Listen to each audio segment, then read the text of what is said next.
शांति। 4 मार्च 2023 प्रातः मुरली। ओम शांति। बाप दादा मधुबन।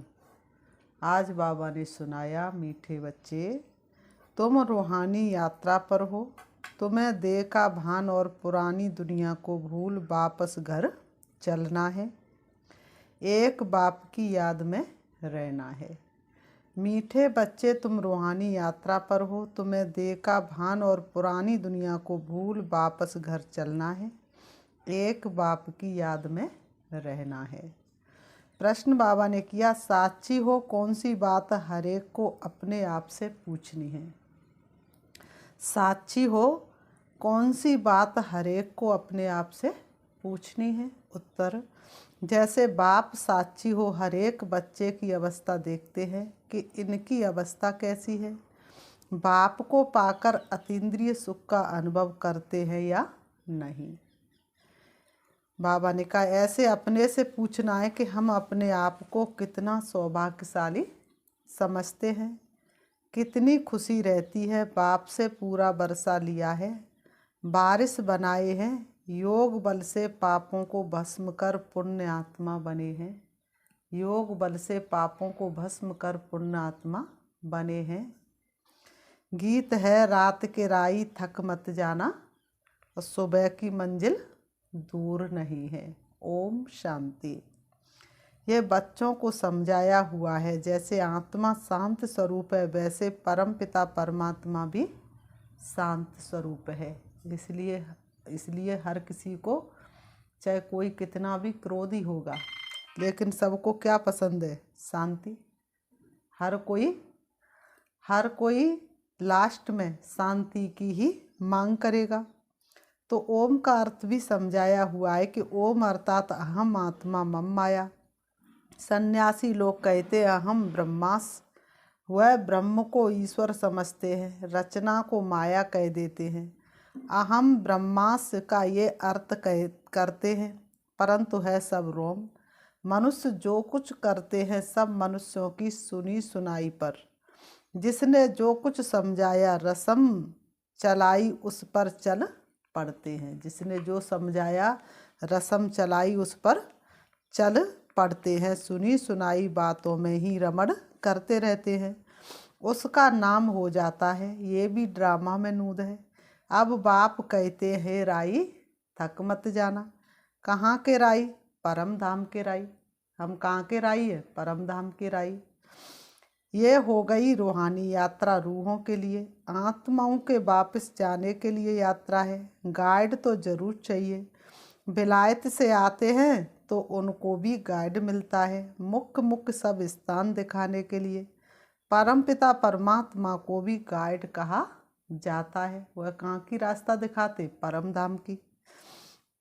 पंडों को भी गाइड कहा जाता है। तो बाप कहते, बच्चे अब मैं आया हूँ तुम बच्चों को वापस ले जाने। कितनी फर्स्ट क्लास यात्रा है। ऐसी यात्रा तो कोई करा ना सके, तो कितनी फर्स्ट क्लास यात्रा है, जिसके लिए भक्त लोग आधा कल्प से भक्ति करते आए हैं।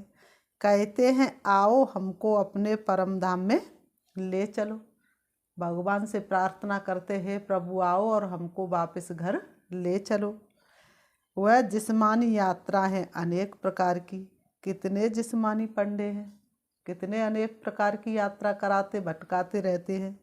रूहानी पंडा एक ही है। उन्होंने फिर पांडव सेना, शक्ति सेना दिखाई है। लड़ाई की तो कोई बात नहीं है। बाप बैठ समझाते, हे मीठे बच्चे, पहले तो ये निश्चय होना चाहिए कि बरोबर वह बाप है। पहले तो ये निश्चय होना चाहिए कि वो हमारा बरोबर बाप है। तुम्हारा बुद्धि योग बाप के पास जाना चाहिए। तुम्हारा बुद्धि का योग कहाँ जाना चाहिए? बाप के पास जाना चाहिए। बाबा आया हुआ है हमको वापस ले जाने के लिए। यहाँ ये है दुखधाम, पतित दुनिया, नरक। ये नरक है। हेल नाम तो है ना, गाते भी हैं, लेफ्ट फॉर हेमनली अबोट। जरूर कोई नई चीज़ है। मनुष्य जानते नहीं, सिर्फ कह देते हैं। मनुष्य जानते नहीं, सिर्फ कह देते हैं। रस्म रिवाज जो चली आई है सो कह देते हैं। फलाना ज्योति ज्योति समाया, अर्थात आत्मा परमात्मा बन गई। तो बताओ कितनी बड़ी भूल है। आत्मा सो परमात्मा कहना, लेकिन क्या करें, एक ने कहा तो दूसरे ने भी वही कहना शुरू कर दिया। ये नहीं जानते कि ड्रामा है। आत्मा इमॉर्टल है। उस अविनाशी आत्मा में 84 जन्मों का पार्ट भरा हुआ है। परमात्मा में भी पार्ट भरा हुआ है। इसको कहा जाता है ड्रामा की कुदरत। परमात्मा से भी तुम पार्टधारियों का तो और ही जास्ती पार्ट है। वह तो है क्रिएटर डायरेक्टर। तुम जो देवी देवता बनते हो उनका सबसे जास्ती पार्ट है। आदि से अंत तक तुम्हारा पार्ट है। सतयुग त्रेता में तो बाप का पार्ट है नहीं, वहाँ बाबा को कुछ भी करना नहीं पड़ता है। सतयुग त्रेता में तो बाप को कुछ भी करना नहीं पड़ता है। सब करके खुद को छिपा लेते, आराम से विश्राम में बैठ जाते हैं। इस समय मैं बहुत सर्विस करता हूँ। बाबा कहते हैं इस समय मुझे बहुत सर्विस करनी पड़ती है। तुम बच्चों को भी और भक्तों को भी राजी करना पड़ता है। भक्तों को साक्षात्कार होता है तो वह समझते बस हमने ईश्वर को पाया, अथाह भक्ति करते हैं, और जब उनको साक्षात्कार हो जाता है तो सोचते हमने ईश्वर को पा लिया। भक्तों का नाम कितना है, वह है भक्तमाला और ये है रुद्रमाला। ज्ञान माला में भक्ति नहीं है। वह तो ज्ञान सागर से ज्ञान धारण कर भक्तों का भी उद्धार करते हैं। उन्हों की ही फिर रुद्रमाला बनती है। बाबा ने कहा उन्हों की ही फिर रुद्रमाला बनती है। अब तुम बच्चे समझते हो हम रूहानी यात्रा पर हैं। अब तुम बच्चे समझ गए हो कि हम रूहानी यात्रा पर हैं। गृहस्थ व्यवहार में रहते याद बढ़ानी है, गृहस्थी छोड़नी नहीं है। गृहस्थ व्यवहार में रहते याद बढ़ानी है। वह है बहुत स्वीट चीज़। याद जैसी मीठी चीज़ और कोई होती नहीं। बाप रचता भी है, बच्चों को क्रिएट करते हैं। बाप रचता भी है, बच्चों को आकर के क्रिएट करते हैं। ब्रह्मा मुख वंशावली बनाया है। तुम कौन बने? ब्रह्मा मुख वंशावली, ब्रह्मा कुमार कुमारियाँ। सब कहते हम शिव बाबा के बच्चे हैं, फिर डायरेक्शन मुख देते हैं कि मन मनाभव, मैं आया हुआ हूँ तुमको पढ़ाने। शिव बाबा कहते बच्चे मैं आया हूँ तुमको पढ़ाने। हूबहू 5000 वर्ष पहले मैंने ये राजयोग सिखाया था। मैं निराकार आत्माओं से बात करता हूँ। तुम अपने आर्गन्स का आधार लेते हो, मैं इनके आर्गन्स का आधार लेता हूँ। बाबा कहते तुम तो अपने शरीर के आर्गन्स का आधार लेते और मैं इनके आर्गन्स का आधार लेता हूँ। अब तुमको वापस जाना है, इसलिए पुरानी दुनिया को भूलना है। तुमको वापस जाना इसलिए पुरानी दुनिया को भूलना, मिटने वाली दुनिया से दिल नहीं लगानी है। इसको ही संन्यास कहा जाता है। पहले पहले तो निश्चय करना है मैं आत्मा हूँ, देह नहीं। इस देह का भान भूल जाना है, पुरानी दुनिया को छोड़ना है। अब मैं वापस लेने आया हूँ तो मेरी श्रीमत पर चलो। बाबा कहते मैं वापस लेने के लिए आया हूँ तो मेरी श्रीमत पर चलो। देह सहित देह के सभी संबंध आदि भूल जाओ। एक बाप को याद करना है। मेहनत बगैर कोई बादशाही थोड़ी मिलेगी। बाबा कहते मेहनत बगैर कोई बादशाही थोड़ी नहीं मिलेगी।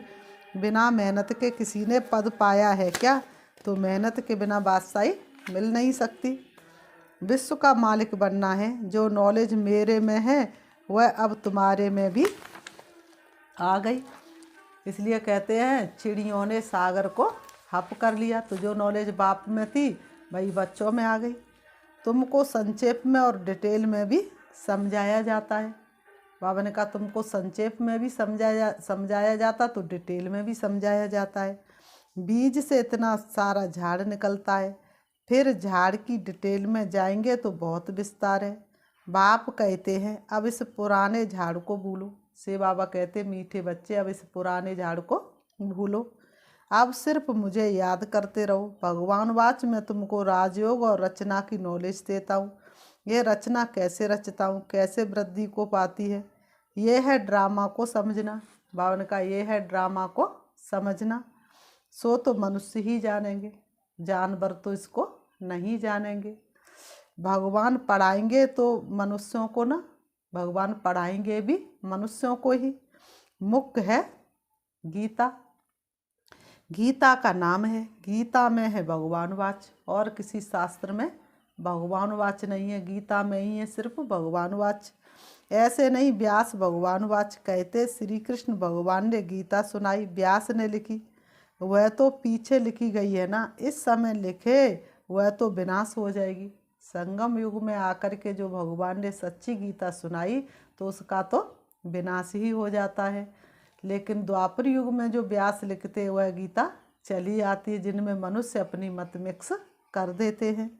तुम ये सभी करके 2-4 हज़ार बनाएंगे। ये वह गीताएँ तो लाखों करोड़ों की अंदाज में है, फिर भी यही पुराने शास्त्र निकलते हैं जिससे फिर कॉपी करते हैं। जो उस गीता में अक्षर बाई अक्षर है वही निकलेगा। ड्रामा में वही नूद है, जिस समय शास्त्र लिखे उसी समय लिखेंगे भी जरूर। लक्ष्मी नारायण भी वही बन रहे हैं, वही उनके महल आदि बनेंगे। लक्ष्मी नारायण भी वही बन रहे और हूबहू वैसे ही उनके महल आदि बनेंगे। इस समय बाबा ने इस कल्प का वृक्ष का और ड्रामा का ज्ञान दिया है। कहते तुम अब मिले हो, कल्प कल्प मिलते रहेंगे। बाबा कहते तुम अब मिले हो और कल्प कल्प मिलते रहेंगे। भगवान वाच भी लिखा हुआ है, मैं तुमको राजयोग सिखाता हूँ। भगवान नई सृष्टि रचते जरूर है, उनको राजा बनाएंगे। द्वापर युग का तो नहीं बनाएंगे ना। भगवान नई सृष्टि रचते तो कहाँ का राजा बनाएंगे? सतयुग का। द्वापर युग का राजा तो बनाएंगे नहीं। द्वापर युग का राजा बनाया तो फायदा क्या रहा? फिर तो कलयुग ही आ गया। कहते हैं कल्प कल्प में संगम पर ही आता हूँ। गाइड तो अंत तक साथ होगा, वह गुरु लोग तो मर जाते हैं, फिर उन्हों की गद्दी चलती है। बाप कहते मुझे तो तुम सबको वापस ले जाना है, मैं अपने पूरे समय पर आता हूँ। ये बातें और कोई समझा नहीं सकते। ये मीठी मीठी बातें तुमको और कोई समझा नहीं सकते सिवाय बाप के।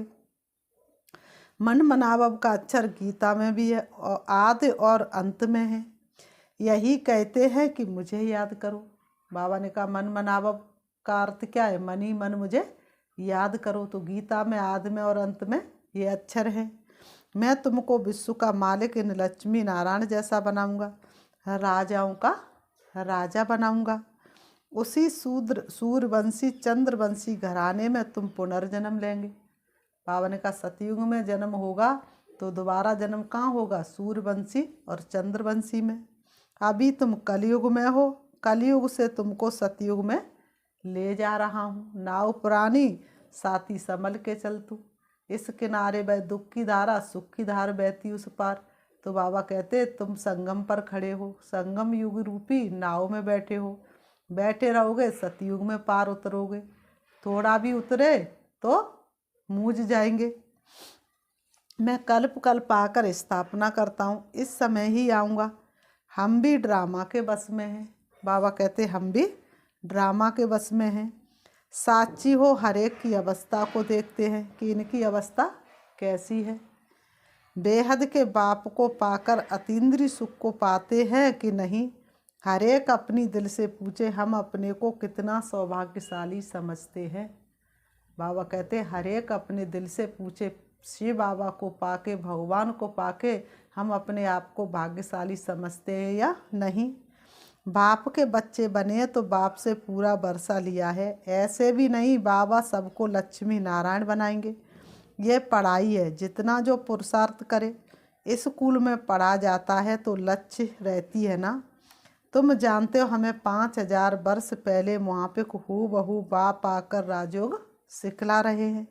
भगवान वाच में तुमको पतित मनुष्य से पावन देवता बनाता हूँ। गॉड पढ़ाते तो जरूर गॉड गॉडेज बनाएंगे ना, जैसे बैरिस्टर बैरिस्टर बनाते हैं। भक्ति मार्ग में भगवती भगवान कहते हैं, परंतु है देवी देवताएं।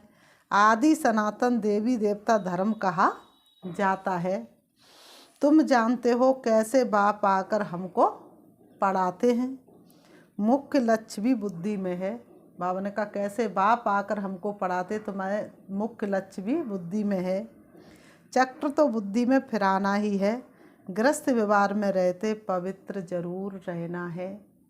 पवित्र नहीं बनेंगे तो पवित्र दुनिया के मालिक कैसे बनेंगे? पवित्र नहीं बनेंगे तो पवित्र दुनिया के मालिक कैसे बनेंगे? ये ड्रामा का राज और कोई समझ नहीं सकते। ये चित्र आदि भी बाप ने बनवाए हैं। बाबा थोड़े ही आर्टिस्ट था। ये चीज़ और कोई बनवा नहीं सकता है। ये मैप्स है, ये झाड़ है, बीज ऊपर में है। कल्प वृक्ष के नीचे जगदम्बा बैठी हैं, जो सभी के सुख की कामना पूरी करती हैं। जगदम्बा क्या करती? सबके सुख की कामना पूरी करती हैं। सतयुग में दुख का नाम नहीं होता। तुम कहेंगे हम नई दुनिया के मालिक बन रहे हैं। मनुष्य से देवता किए करत न लागी बार। सिख लोग उनकी महिमा करते हैं। देवी देवता ही स्वर्ग के मालिक थे। वह अब और धर्मों में कन्वर्ट हो गए हैं, फिर निकलते आएंगे। हम भी आगे हिंदू धर्म लिखते थे, अभी हम कहते हैं ब्राह्मण धर्म के हैं। भले हम ब्राह्मण धर्म लिखते परंतु वह फिर भी हिंदू समझ लेते हैं। बाबा ने कहा भले ही हम ब्राह्मण धर्म लिखते लेकिन फिर भी वह हमारे लिए क्या लिख देते? हिंदू धर्म। ब्राह्मणों को वह जानते ही नहीं, क्योंकि उनके पास ब्राह्मण धर्म का कॉलम कोई है ही नहीं। हम देवी देवता कहेंगे तो भी बदली कर हिंदू लिख देंगे, क्योंकि ब्राह्मण अथवा देवी देवता धर्म का नाम ही गुम है। अभी तुम बच्चे जानते हो हम सो देवी देवता बनने के लिए पुरुषार्थ कर रहे हैं। वहाँ यथा राजा रानी तथा प्रजा सभी की इन लक्ष्मी नारायण जैसी ड्रेस रहती है। पीताम्बर ये है सतयुगी सूर्यवंशियों की ड्रेस। त्रेता में राम राज्य में फिर दूसरी ड्रेस होती है। रस्म रिवाज अलग होती है। श्री कृष्ण को हमेशा पीताम्बरधारी कहते हैं। श्री कृष्ण को हमेशा क्या दिखाते? पीताम्बरधारी। तो अब ये निश्चय करना है कि बाप हमको स्वर्ग का वर्षा देते हैं। ये मृत्यु लोक खत्म होना है। जब तुम निरंतर बाप को याद करते रहेंगे तब संपूर्ण निर्विकारी बनेंगे। विकारों को जीतने का कोई और उपाय नहीं सिवाय बाप की याद के। जब तुम निरंतर एक रस बाप को याद करेंगे तब तुम ये 5 विकारों पर विजय प्राप्त कर पाएंगे। उसी योग बल से पाप कटते जाएंगे, पुण्य आत्मा हो जाएंगे। तुम बाप के पास सरेंडर होते हो, पुण्य करते हो। तुम बाप के पास सरेंडर होते हो तो क्या करते हो? पुण्य करते हो। फिर याद से आत्मा पवित्र बनती जाती है। धीरे धीरे योग का बल जमा होता जाता है और आत्मा के अंदर पवित्रता के संस्कार भरना शुरू हो जाते हैं। कोई को भी समझाना है बहुत सहज। बाबा का कोई को समझाना बहुत सहज है। भगवान वाच कब सुना है? किसी को भी समझाओ भगवान वाच कब सुना है? स्वर्ग की स्थापना करने वाला वही फादर है और कोई नरक को स्वर्ग बना नहीं सकते। बाप और बरसे को याद करना है। महाराजा बनने चाहते हो तो बताओ तुमने कितनी प्रजा बनाई है? ऐसे बहुत लिखते हैं कि फलाने ने हमको दृष्टि दी, तीर लग गया। प्रजा बनाते और बारिश बनाने की मेहनत करनी पड़े। प्रजा तो बहुत सहज बन जाती है, फिर गद्दी पर कौन बैठेंगे? वह भी मेहनत कर बनाना है। माया जीत जगत जीत बनना है। माया से हारे हार है। बाप से शक्ति लेनी है। ये मेहनत तुम बच्चों को करनी है। कोई भी बात में मूझते हो तो पूछते रहो। बाप पढ़ाते तो इसमें कोई संशय नहीं आना चाहिए ना। अनेक प्रकार के संकल्पों के तूफान तो आएंगे। बुद्धि योग तोड़ने की कोशिश करेंगे। तूफान लगेंगे, माया खूब हैरान करेगी। फिर कहेंगे ये तो माथा ही खराब हो पड़ा है। जो बीमारी आदि कभी हुई नहीं सो अब होती रहती हैं। जो बीमारी आदि कभी नहीं होती थी ज्ञान में चलने के बाद होने लगी। तो क्यों होने लगी? क्योंकि डॉक्टर भी क्या कहते हैं? तुमको मैं ये दवा देता हूँ, तुम्हारी पुरानी बीमारी उखड़ के बाहर आएगी। विघ्न बहुत आएंगे, इसमें कमज़ोर नहीं बनना है। तू पाए तो आने दो, कोई कहे रुके तो कहने दो। रुक जाना तेरा काम नहीं, झुक जाना तेरा काम नहीं। फिर बाबा ने कहा अच्छा मीठे मीठे सिकीलते बच्चों प्रति माता पिता बाप दादा का याद प्यार और गुड मॉर्निंग। रूहानी बाप की रूहानी बच्चों को नमस्ते। हम रूहानी बच्चों की रूहानी बाप दादा को याद प्यार और नमस्ते नमस्ते नमस्ते नमस्ते। धारणा के लिए मुख्य सार नंबर 1, बाप ने जो फर्स्ट क्लास यात्रा सिखलाई है उस रूहानी यात्रा पर रहना है। श्रीमत पर देश सहित सब कुछ भूलना है। बाप ने जो फर्स्ट क्लास यात्रा सिखलाई है उस रूहानी यात्रा पर रहना है। श्रीमत पर देश सहित सब कुछ भूलना है। नंबर 2, कभी भी माया के तूफानों में कमज़ोर व संशय बुद्धि नहीं बनना है।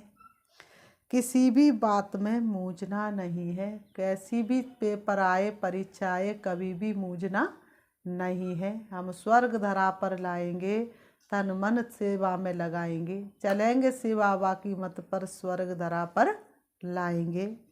वरदान, सदा भरपूरता की अनुभूति द्वारा टेढ़े रास्ते को सीधा बनाने वाले शक्ति अवतार भव। सदा भरपूरता की अनुभूति द्वारा टेढ़े रास्ते को सीधा बनाने वाले शक्ति अवतार भव। स्पष्टीकरण है, सदा शक्ति के गुणों के ज्ञान के खुशी के खजाने से भरपूर रहो। भरपूरता के नशे से टेढ़ा रास्ता भी सीधा हो जाएगा। अगर खाली होंगे तो खड्डा बन जाएगा और खड्डे में गिरने से मोच आएगी। जो कमज़ोर और खाली होते उन्हें संकल्पों की मोच आती है। शक्ति अवतार अर्थात टेढ़े को सीधा करने का कॉन्ट्रैक्ट लेने वाले।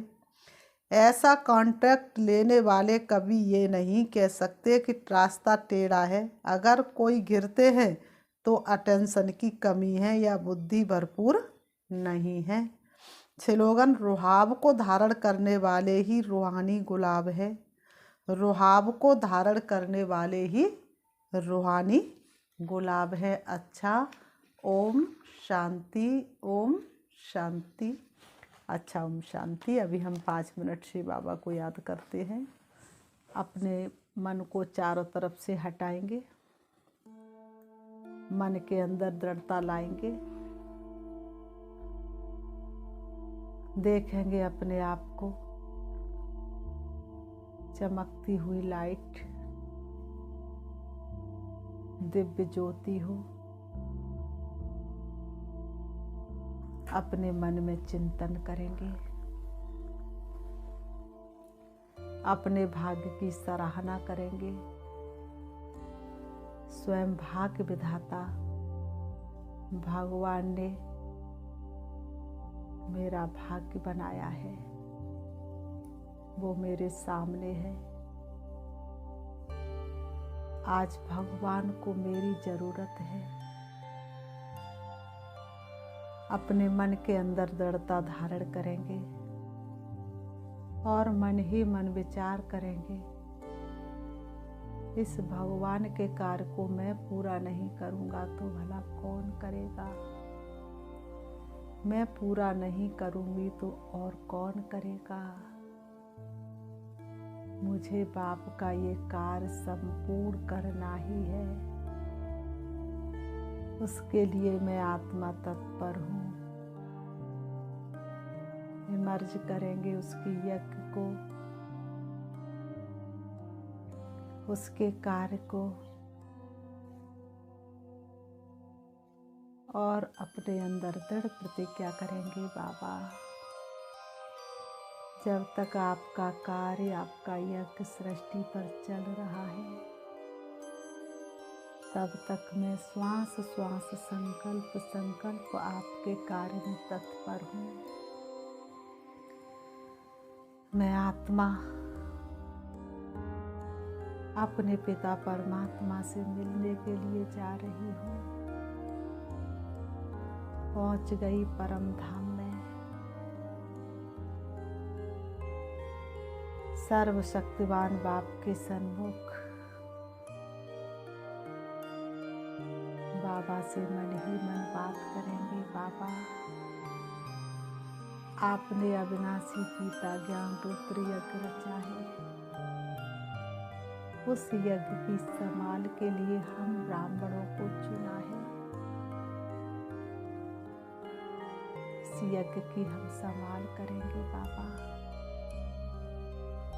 बाबा के कार्य को पूरा करने के लिए शक्ति चाहिए। मैं आत्मा से बाबा से शक्ति ले रही हूँ, अपने आप को शक्तिशाली बना रही हूँ।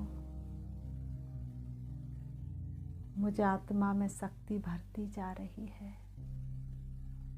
मैं संपन्न और संपूर्ण बनती जा रही हूँ। सारे विश्व की आत्माओं को परमात्मा का संदेश देने के लिए अब मैं वापस आ रही हूँ। सृष्टि रंगमंच पर